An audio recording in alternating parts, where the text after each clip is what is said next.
Hi there, I'm Eileen Dietz, and you probably know me best from playing Pazuzu in The Exorcist. How are ya? How did I get into acting? Well, it's kind of a long story, but I wanted to be an actress ever since I was 7 years old. And my mother took us to see Peter Pan at a theater in New York City, and I thought that if I jumped off the balcony and landed on the stage, I could be one of the little lost boys. And then I thought, what if I miss? And I fell asleep. So I wanted to be an actress ever since I was 7. And my parents did not want me to be an actress because my father was in the modeling business. So they let me go to teenage acting classes when I was 12, 14 to see if that would dissuade me. And of course it didn't. It's all written about in my book, see behind me, called Exorcising My Demons. You can find out how this little 7-year-old, well, not really 7, like this little flat-chested, buck-toothed little girl, really tiny, found herself in the scariest movie of all time. And the first part of the book is exactly that. The second part of the book is anything you've ever wanted to know about The Exorcist. The first day on the set, the screen test, the audition, meeting Billy Friedkin, the director, and the amazing and wonderful Dick Smith, the makeup guy. But I digress. I also, when I was a kid, I didn't know how to get a job, so I took some pictures with an old Kodak camera, and I sent it to summer stock theaters, and I actually got a job, but my parents wouldn't let me go because they thought that I was too young. Boo to that. So then I finally was old enough to do what I wanted to do, and I went to New York, although I was from New York, and I just started auditioning. I had done a summer stock show, and that got me into Actors Equity, and that has all kinds of sad ramifications about my first job, also in the book. And so that's how I got into acting.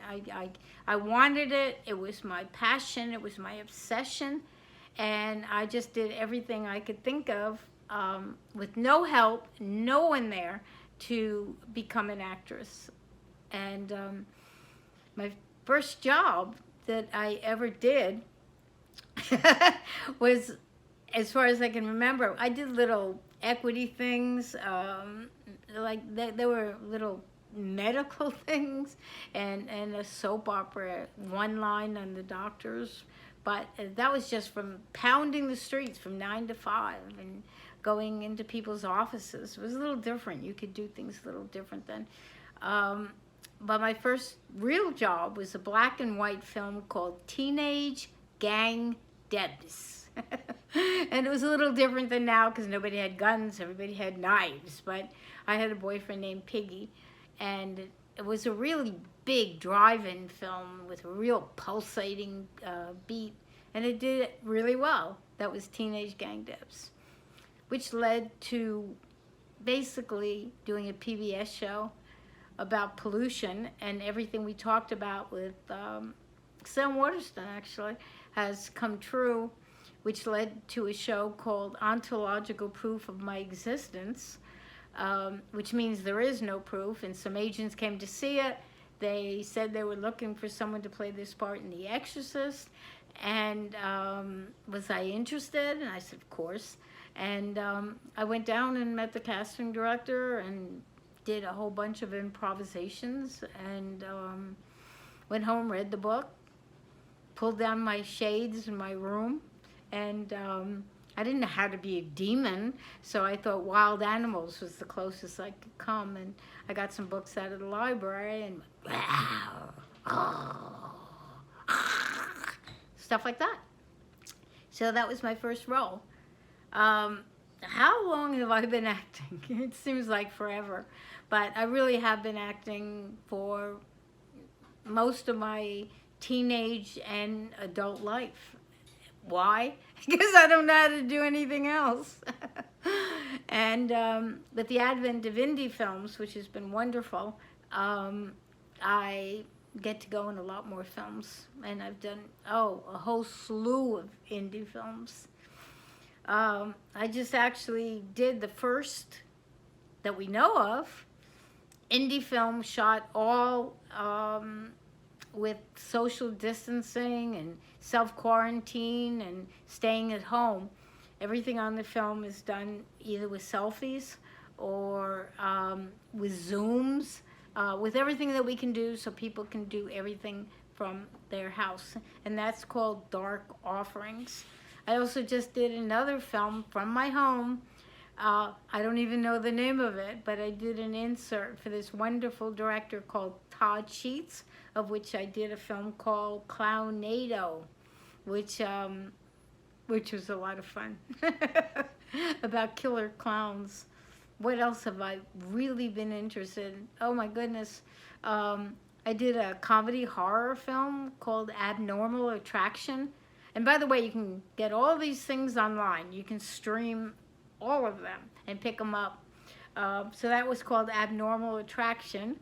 And it was about all these monsters that lived in this town. And it was a racist thing because everybody hated the monsters. Monsters hated everybody else. And so that was that. Right at the end of last summer, I did a wonderful film called Amityville Harvest by an insane, wonderful director named Thomas Churchill. And I play an old lady that gets bitten.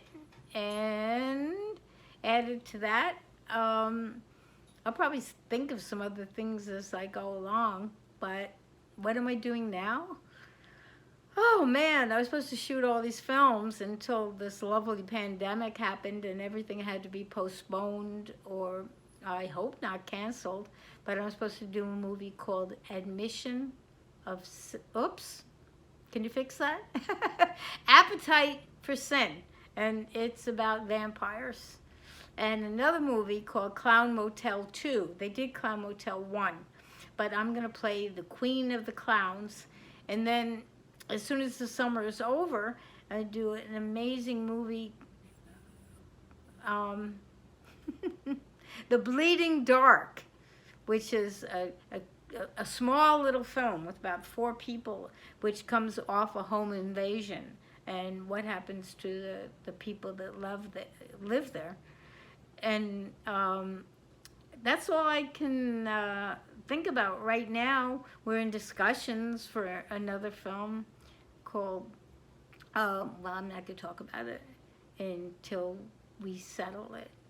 But, oh, why not? It's called Axe to Grind 2.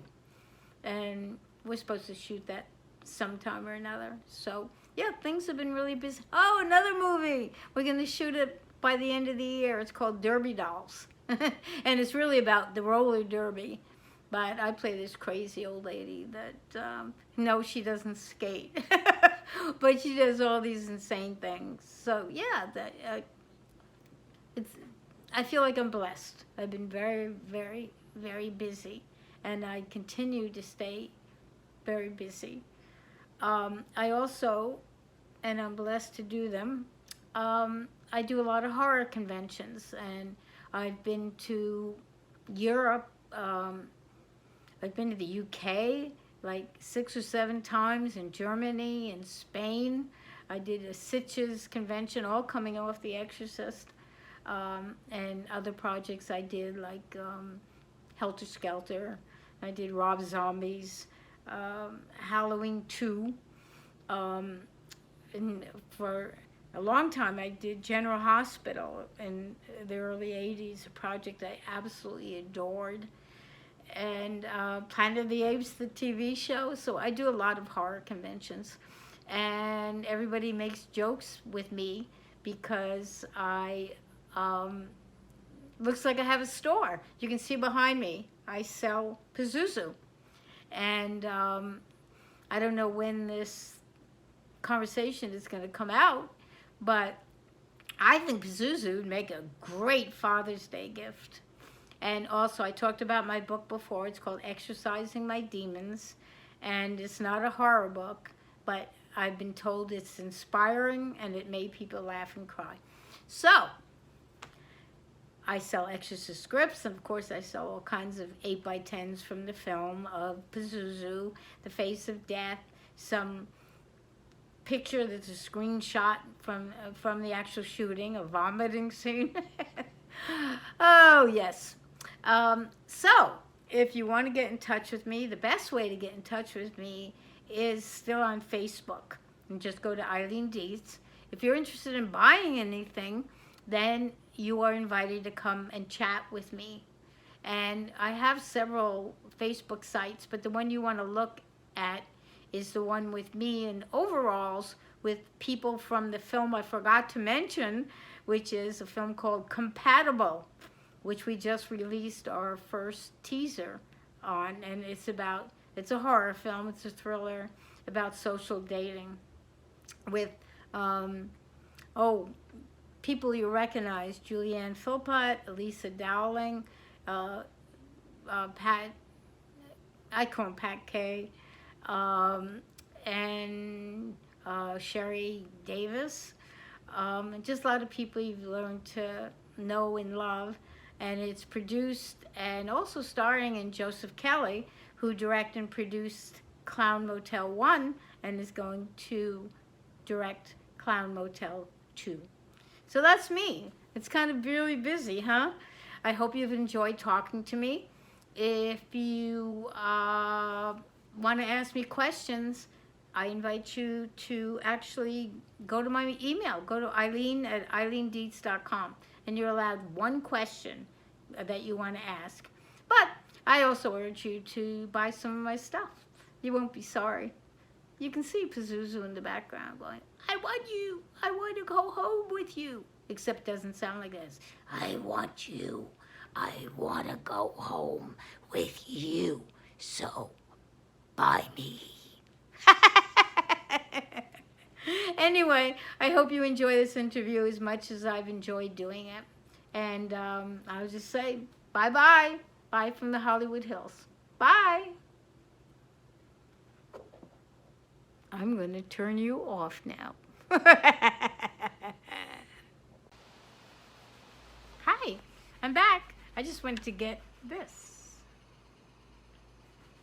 Look familiar? Looks just like me, don't it? Anyway, there's two things I wanted to add. I want to give you some advice to you guys out there that want to be actors and actresses, okay? First of all, you can take classes, but the absolutely best thing is to be on a set. And you could start out doing extra work. Just be on a set, know how it works when they call action, and just be a real professional. So then number two is look at any university, college, high school, community group, anybody that's shooting a film, a short film or a feature, and volunteer to be in it so that you're used to being in front of a camera. Like, do you know that you never look into a camera when you shoot? Stuff like that.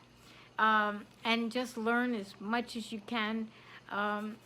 It's always a good idea to have some money saved if you want to be an actor, so you can afford to work for free. Also, watch as many films as you can. If you like horror, don't stay with the ones they're shooting now. Go look at the old ones, the old black and white ones, oh man, they're just out there, like Psycho. Of course, all the films in the 70s and 80s. That's that. And finally, I have to tell you that none of this would be happening without my manager and my friend, Chris Rowe. He found me when my career was kind of on the rocks, and he picked me up. He told me about horror conventions, he sold me to promoters, and then he got me into doing indie films. So thank you, Chris Rowe. And I guess that's about it. Bye-bye.